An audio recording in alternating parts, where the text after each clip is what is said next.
आप लोग previous lecture कहाँ तक एंड किया था?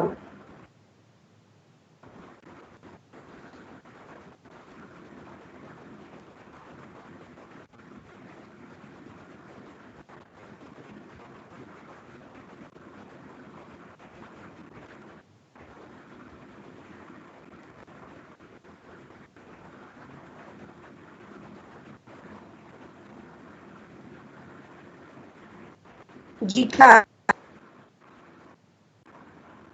tell me about the previous lecture.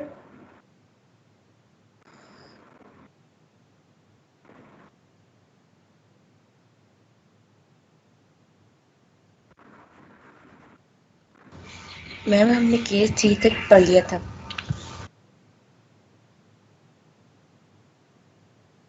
कोई और भी बताएं?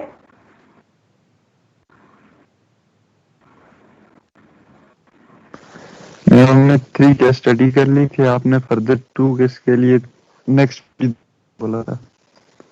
हाँ जी, मैंने lecture number 3 part 3 and lecture number 3 part 4 ये दोनों देखने के लिए बोला था।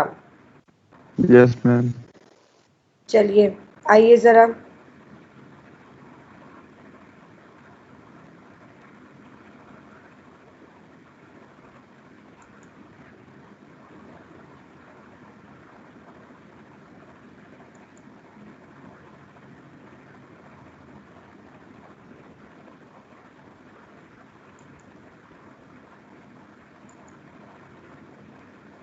मैं अभी आप लोगों के साथ स्क्रीन शेयर करती हूँ।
अभी तक 42 स्टूडेंट्स हैं, बाकी स्टूडेंट्स किधर हैं?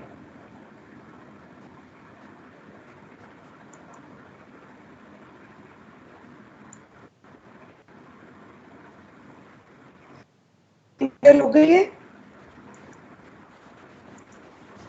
No ma'am. अब देखिए। नो।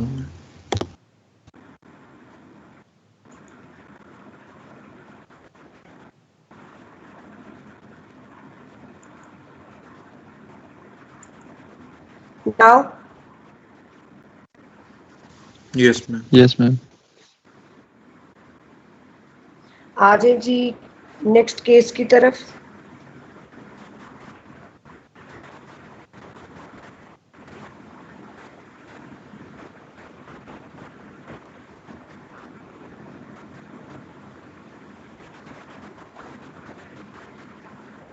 केस नंबर 3 के बाद हमारे पास आ रहा है केस नंबर 4। और बेसिकली हम लोग कर क्या रहे हैं, क्या चीज फाइंड आउट कर रहे हैं? बेसिकली टॉपिक चल रहा है वो है solution of second order linear non-homogeneous differential equation with constant coefficients with the help of the d operator when f of x will be with the four 5 cases थे, ठीक है, with the 5 cases. That's the first case था हमारे पास when f is equals to x raised to the power. Second था when f of x is equals to e raised to the power ax. Third will be when f of x is equals to sine ax and cos of ax. And the fourth one is when f of x is equals to e raised to the power ax x raised to the n, then everyone knows now कि yp आपके पास आ जाता है 1 over f of d into f of x. कि मैंने f of x की जगह पर value substitute की. Now what procedure for this type of जब आपके पास exponential and x raise to the power n का प्रोडक्ट हो तो हाउ टू सॉल्व इट. इसमें सबसे पहले ऐसे होता है कि you have to pick the constant from the exponential and write it on the very left side. ये देखिए मैंने एक्सपोनेंशियल से कांस्टेंट पिक कर लिया विच इज a, उसको लेफ्ट साइड लिख दिया and replace the in the denominator replace d with d plus constant और ये x raised to the power n as it is रहेगा. ठीक है, हमारे पास क्वेश्चन लिखा हुआ नजर आ रहा है आप लोगों को. आप लोगों ने ये सेकेंड ऑर्डर है, लीनियर है, नॉन होमोजीनियस है और अकॉर्डिंग टू दैट केस है when f of x is equals to e raised to the power ax into x raised to the power n. सबसे पहले by c लिख लीजिए. And I think now at that moment everybody knows how to write down the complementary solution. Next, for the particular solution आप लिखते हो इसको 1 over f of d. d f of d will be equal to 5d into x e raised to the power 5x. Now on that the rule is substitute pick the constant from exponential e raised to the power 5x and write down on the very left side और ये हमारे पास as it is हमारे answer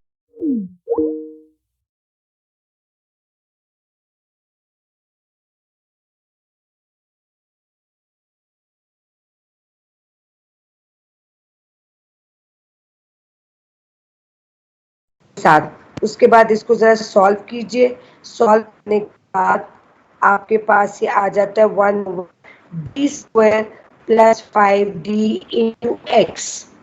अब e raise to the power 5x तो as it is आएगा. बाकी जो आपके पास चीज रह गई है आपने इसको सॉल्व करना है with the help of case number 1. ठीक है, when x raised to power n. तो सबको पता है कि केस नंबर 1 किस मेथड से सॉल्व करना है. when x raised to the power n arises तो आपके पास सॉल्व होता है हेल्प ऑफ बाइनोमियल सीरीज. तो आपने इसको बाइनोमियल सीरीज से करना है. एक d को आप एक्सपोनेंशियल के साथ ले जाइए. 1 over d 5x हो गया. आपने इसको बाइनोमियल सीरीज से एक्सपैंड कर लिया एंड सेकंड लास्ट स्टेप तक थर्ड लास्ट स्टेप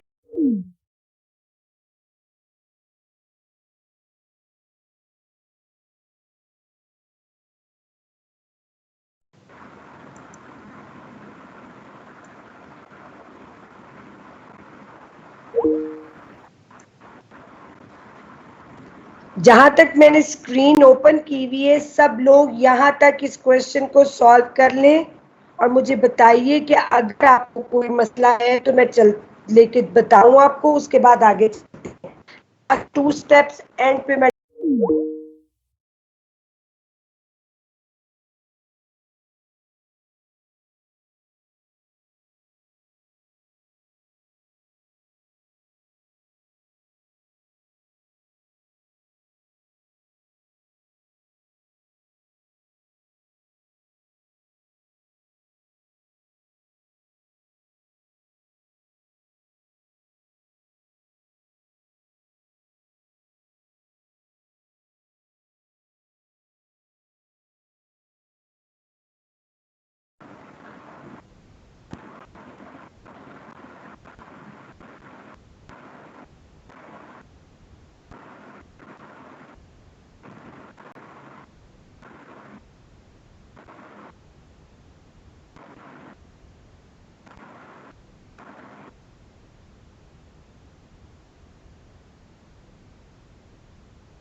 मैम हो गया.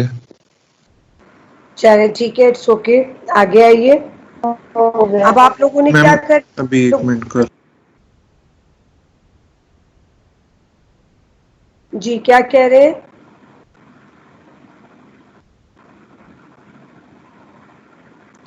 ओके, सेकेंड लास्ट स्टेप पे आइए। सेकेंड लास्ट स्टेप पे आप लोगों ने क्या किया?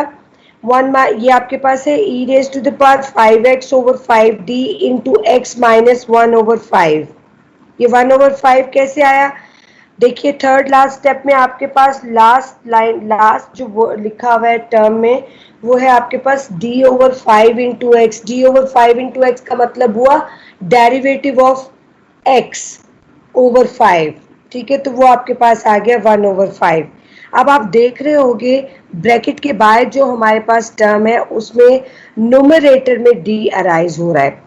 तो यहाँ पर आप मुझे क्वेश्चन का आंसर दोगे, if we are using d as an operator which is equals to d by d x, then what is the meaning of 1 over d? Integration.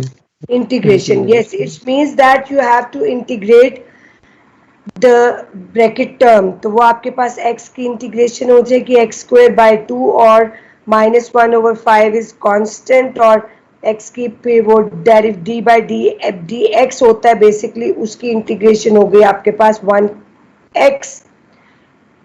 This is your particular solution, और don't forget to write the general solution, substitute the values in the general solution and get your result.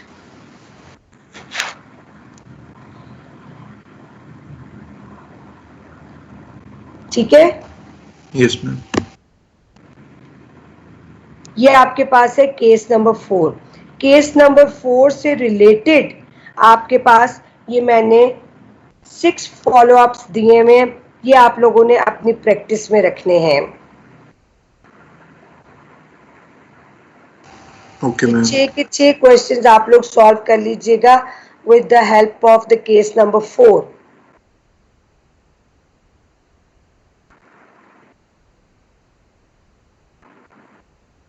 Clear? Yes ma'am.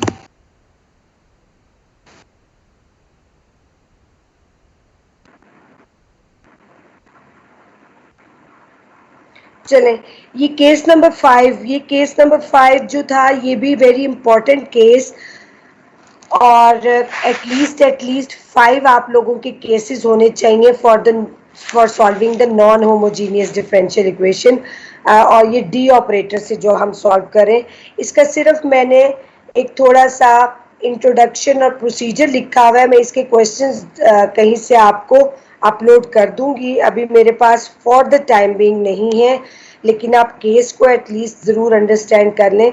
वो ये है कि ये देखिए मैंने एक journal सा केस लिया, y double dash plus a y dash plus b y is equals to f of x, where f of x अगर आ जाता है if e raised to the power alpha x cos of beta x or e raised to the power alpha x sin of beta x, where alpha and beta are the constants. So first question arise here is this case is applicable only for the sin beta x and cos of beta x, or only, not for the tangent beta x, not for the cosecant, secant and cot of beta alpha x. Okay, so आपके पास जब आपके पास product आ जाए exponential and trigonometric का, ठीक है, just sine alpha x and cos of beta x, then you are able to apply this case number 4। तो इसमें क्या करना है आपने, सबसे पहले calculate y c as before, सबको पता है कैसे फाइंड आउट करते हैं, and when you are finding the y p 1 over f of d into e raised to the power alpha x cos of beta x. इसमें भी वही करेंगे, pick the constant from the exponential and write it on the very left, and replace d with the d plus constant in the denominator cos of beta x आ गया, ये मैंने आगे लिख भी दिया, replacing d by d plus alpha, then apply rule number 3 and replacing।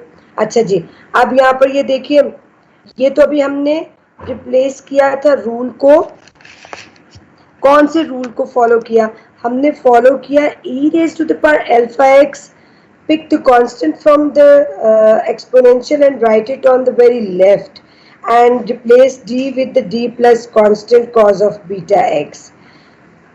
अब आप लोगों ने बाकी जो है ये जिसको मैंने सर्कल किया हुआ है उसको कैसे सॉल्व करना है with the help of case number 3. And I think मुझे जहाँ तक मैं सोचती हूँ एवरीबडी नोज कि इन द केस नंबर 3 आप लोगों ने जब when cos of beta x arises then you have to replace d square with minus alpha square minus constant square. अब ये एक क्वेश्चन मैंने दिया हुआ है, इस क्वेश्चन को मैंने पूरा सॉल्व नहीं किया हुआ but you have to solve it by your own after the lecture. y double dash minus 6y dash plus 13y is equals to e raised to the power x cos of x. First find out the complementary solution and then finding the particular solution. Particular solution जब find करोगे, pick the constant from the exponential and write it on the left. The constant is 1.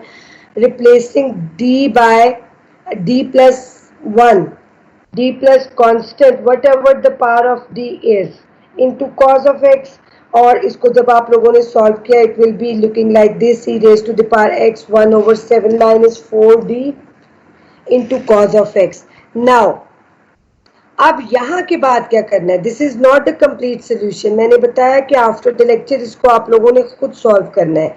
आप क्या करोगे, first you have to rationalise it, multiplying and dividing by 7 plus 4d over 7 plus 4d. उससे क्या हो जाएगा, इन the denominator d square arise हो जाएगा. Then you are able to apply the case number 3 in which you have to replace d square with the minus constant square and so on. और अगर denominator में d आ जाता है तो उसका मतलब है d by dx, और if in the numerator में अगर आपके पास d आ जाता है तो it means that कि you have to take the integration. Is it?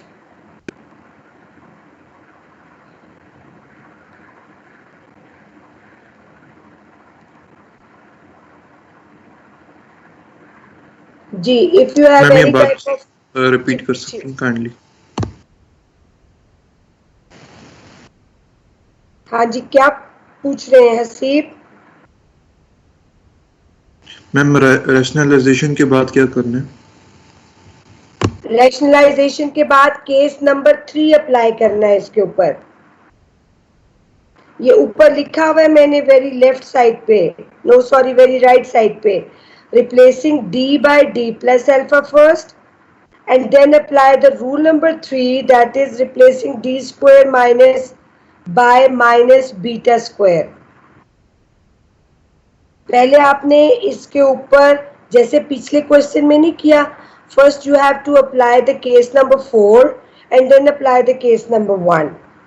Here also first apply the case number 4 and then apply the case number 3.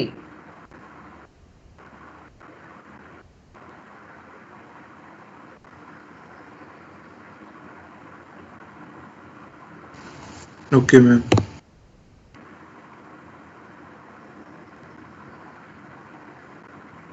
और कोई बच्चा जिसको कोई कंफ्यूजन है?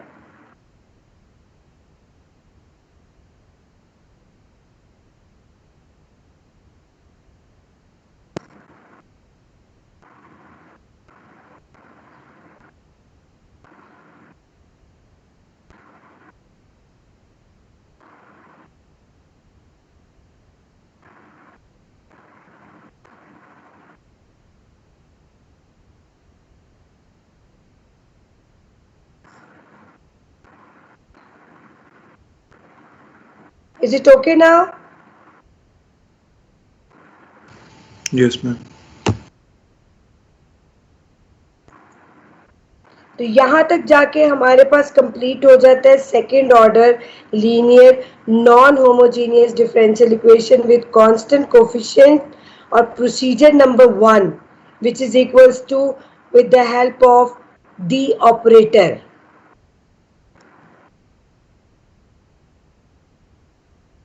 आज का आपका होमवर्क ये है कि first you have to solve the 6 questions with the help of case number 4 and जो केस नंबर 5 का क्वेश्चन था उसको सॉल्व करना. टोटल 7 क्वेश्चंस हैं आज की प्रैक्टिस के लिए. Okay ma'am. तो बाकी क्लास किधर है, सोई भी है? मैम आपने हमें जो पीडीएफ प्रोवाइड किया था उसमें एक क्वेश्चन था जो 10x था। मैम वो वाला मेथड हमने नहीं पढ़ा ना। हाँ जी, मैंने आपको बताया अभी आज का लेक्चर डन कीजिए। इसके बाद मैंने आप लोगों को जो लास्ट लेक्चर डिफरेंशियल इक्वेशंस का देना है उसकी हेडिंग होगी how to solve the second order linear non homogeneous differential equation with constant coefficients with the help of variation of parameters। उसमें क्या होगा, ओके मैम। उसमें हमारे पास रिस्ट्रिक्शन नहीं होगी एफ ऑफ एक्स की। there is no restriction in case in the second procedure, second method variation of parameters में। वो एक जनरल मेथड है, whatever the f of x is। ये जो थे ये 5 केसेस से करना था ना आपने, उसमें ऐसा कुछ भी नहीं है। उसमें तो आपके पास टेंजेंट आ जाए, हाइपरबोलिक फंक्शन आ जाए, इनवर्स फंक्शन आ जाए, बल्कि इवन के ये जितने क्वेश्चंस अभी आप लोगों ने 5 केसेस से जितने भी क्वेश्चंस किए हैं वो सारे के सारे क्वेश्चंस जनरल मेथड से हो जाएंगे। But that will be comparatively lengthy. ठीक है, इसलिए हम पहले ये 5 केसेस बताते हैं और स्टूडेंट्स को कहते हैं कि कोशिश करें कि अगर आपके पास पेपर में ये 5 केसेस में से कोई केस आ रहा है तो आप कोशिश कीजिए कि इसको you have to try first to solve with the help of the D operator. अगर नहीं सॉल्व हो रहा देन आप लोग जनरल मेथड पर आ जाइए। बट अभी आज के लिए सिर्फ इतना काम करना है कि आपने इस 7 क्वेश्चन सॉल्व करने हैं। Okay ma'am. Okay ma'am. चलिए, it's enough for the day. If you have any question you can ask me, otherwise अपना काम करें।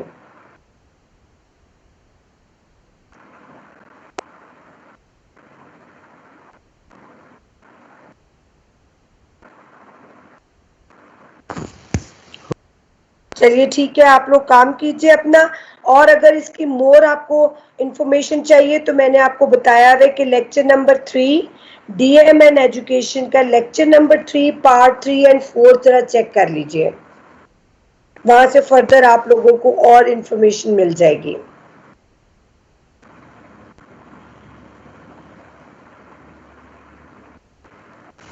Okay ma'am. Okay ma'am. चलिए, ओके जी, अल्लाह हाफिज।